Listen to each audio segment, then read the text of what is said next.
It's Travel Michigan. I'm Dave Lorenz, along with Michelle Grinnell from Pure Michigan, and we are happy to be along with you today, and especially to talk about this next very good event. We are. Detroit Jazz Festival, I think folks may not realize it is the largest free jazz festival in the world, and I am sure that our next guest will tell us much more about all of that. We are talking with Cornell Beatty, who is the Executive Vice President of the Detroit Jazz Festival. So welcome to the show, Cornell. No, thank you. So how long has Detroit Jazz Festival been around? This has been going on for quite a while. Absolutely. This is the 35th year. 35th year for this same festival. When it started out, and I'm sure you weren't there at the very beginning, but did it start out, like a lot of these festivals, as kind of like a small, neighborhood activity and then kind of grow over the years? No, actually it didn't. It started, there was a group of founders, and our co-founder who passed last year, Robert McKay, he and a group of individuals who were part of the Detroit Renaissance movement actually looked at what was happening across the water, and they looked at Montreal, and they had a great jazz festival taking place. And they thought it would be a great idea if they can emulate that exact same thing over here. And so the initial jazz festival actually was a partnership with Montreal. So it actually started off as a pretty decent-sized festival in partnership with Canada. Yeah. Well, in fact, that's kind of always surprised me that the world's largest free jazz festival is here. We're certainly known for Motown. We're known for techno, but I would think probably not as well known for jazz. Well, it's funny because Detroit is really the heartbeat of music, and jazz is definitely one of them. Mm-hmm. Certainly, perhaps the biggest, most known jazz players in the world actually come from Detroit. If you look at New York and you look at their Tier 1 players, many of those players actually are from Detroit. I mean, you look at Kenny Garrett, you look at Robert Hurst, you look at the great Ron Carter, Jerry Allen. Those individuals who are the top artists in New York, they're from Detroit. It's amazing, isn't it, that so many talented musicians come from the Detroit area? Absolutely. Just from one town, one city in America. Absolutely. And Marcus Belgrade, who's definitely an ambassador to the world, who played with the great Ray Charles. I mean, he is by far one of the best-known jazz players ever. Wynton Marsalis said, if you want to hear the greatest horn player, you have to go to Detroit. So talk a little bit about the festival, the experience, because I do think that you have a great lineup every year. You have some of the best. So it is a great place for enthusiasts, but it also is a great place for folks that may not be as familiar with jazz to kind of come and experience that for the first time and kind of immerse themselves. This is part of the reason why we've always kept this free, because we want to continue to enrich the culture, continue the legacy of jazz, and to continue to have an opportunity to launch careers for individuals that have the talent and have the knack to be great jazz players. This has definitely been a huge fabric in the Detroit community. It's had a huge economic impact, and those individuals who come down and have an opportunity to spend an experience, they usually walk away feeling like that they've been immersed in something and educated in something that they just had no idea existed. Jazz, unlike other type of genres of music, it's about self-expression, it's about creativity. And every time you're hearing a piece, while they may be a base to that piece, there's always creativity happening in those moments. Well, I'm actually planning to come this year. I've not ever come to the Jazz Fest because I typically run a marathon. Hurt my knee this year, so I have a great excuse to come. But I'm not a real aficionado. So kind of give me some suggestions on maybe some performances that I should really look for. Wow, there's almost too many to name. But on opening night, we're having a night at the Apollo, and this is the first year that That's Friday night? Friday night, correct. Yeah. And this is the first year we're actually venturing off on something along this line.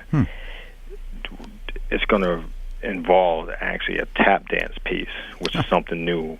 But we've been playing around for years trying to involve more dance into our jazz, and we've done some things in the past that involved some Latin bands, and we've had some dance sessions set off where that happens. And this year, the tap dance piece is no different from that.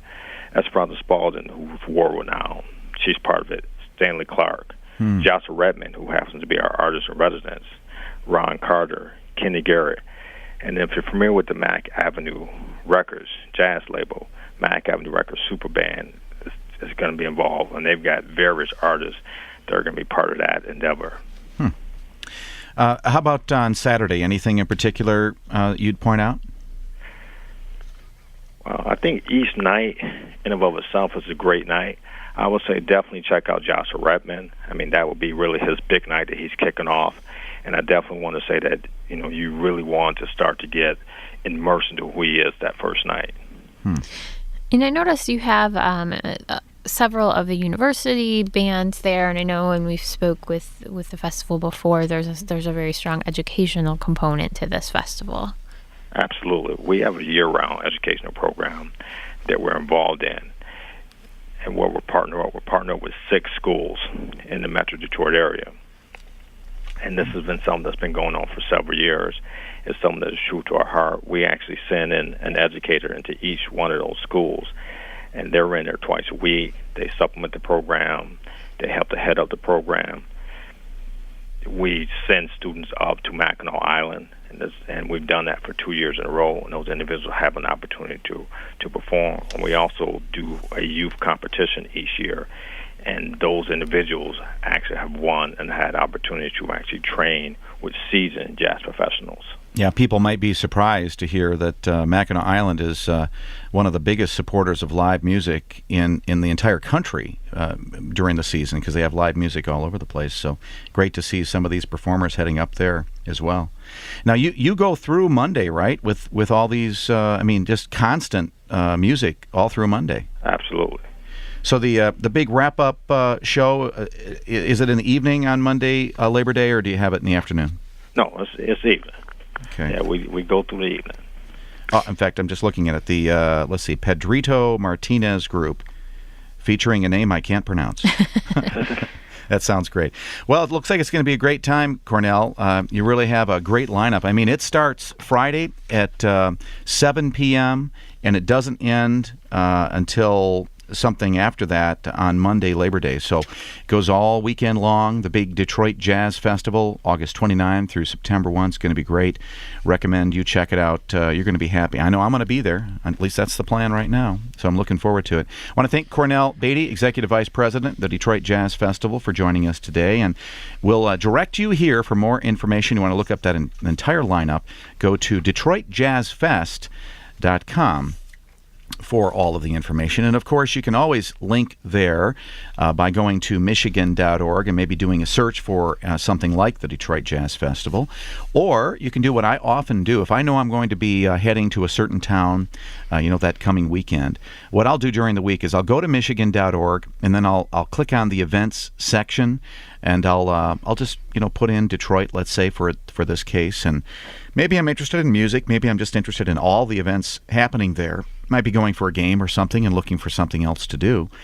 Very simple to use that tool at Michigan.org. It really works well. You get all this kind of downloaded information about the events happening in the area. It's a really fantastic tool. I really love it.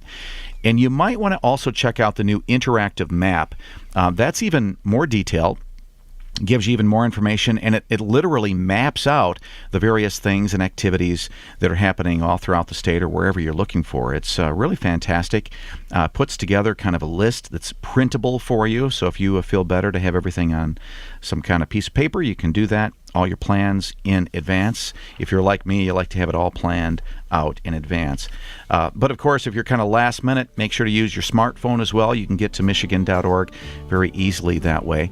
One of the things you can do either through the website, Michigan.org, or on your smartphone is make sure to sign up for the latest My Coke Rewards contest. Right now, you have an opportunity to win a nice prize to a Michigan resort, so check that out.